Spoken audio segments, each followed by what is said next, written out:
எல்லா மாநிலத்திலும், இந்திய ஒன்றியத்தில் இருக்கின்ற எல்லா மாநிலத்திலும் அந்தந்த மண்ணின் மைந்தர்களை மட்டும்தான் ஒவ்வொரு மாநிலத்திலும் வேலையில், அரசு வேலையில் அமர்த்துகின்றார்கள். 2016ஆம் ஆண்டு ஐயா OPS அவர்கள் நிதியமைச்சராக இருக்கின்ற பொழுது TNBC அமைப்பில் ஒரு சட்ட திருத்தத்தை சட்டமன்றத்தில் கொண்டு வந்தார்கள். தமிழ்நாட்டு அரசு பணியாளர் தேர்வில் இனி தமிழ்நாட்டு தமிழர்கள் மட்டுமல்ல, இந்தியாவில் இருக்கின்ற எல்லா மாநிலத்தை சார்ந்தவர்களும் தமிழ்நாட்டு அரசு பணிக்கு நீங்கள் வந்து தேர்வு எழுதலாம் என்கின்ற ஒரு சட்ட திருத்தத்தை 2016ஆம் ஆண்டு அன்றைக்கு அதிமுக அரசு கொண்டு வந்தது.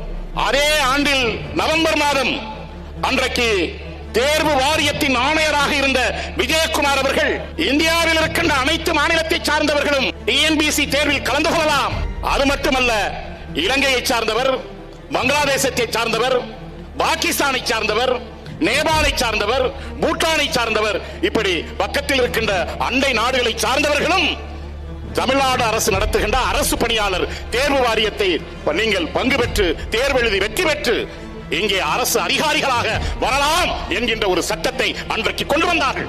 இன்றைக்கு இருக்கின்றார் முத்துவேல் ஸ்டாலின் அவர்கள் முதலமைச்சர்.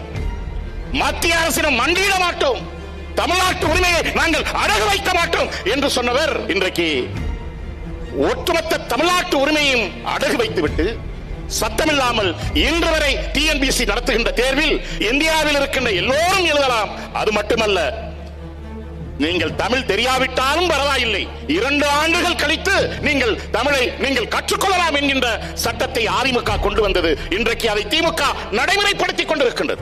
எவ்வளவு பெரிய மோசடி என்று பாருங்கள்.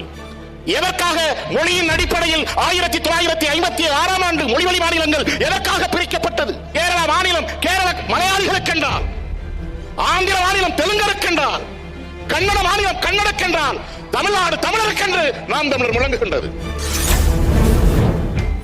திராவிட கட்சிகளை தமிழ்நாட்டிலிருந்து விரட்டி அடிக்காமல், அகற்றாமல் ஒருபோதும் நீங்கள் தமிழ்நாட்டை மட்டுமல்ல எந்த ஆணையத்தை நீங்கள் சீர்திருத்த முடியாது.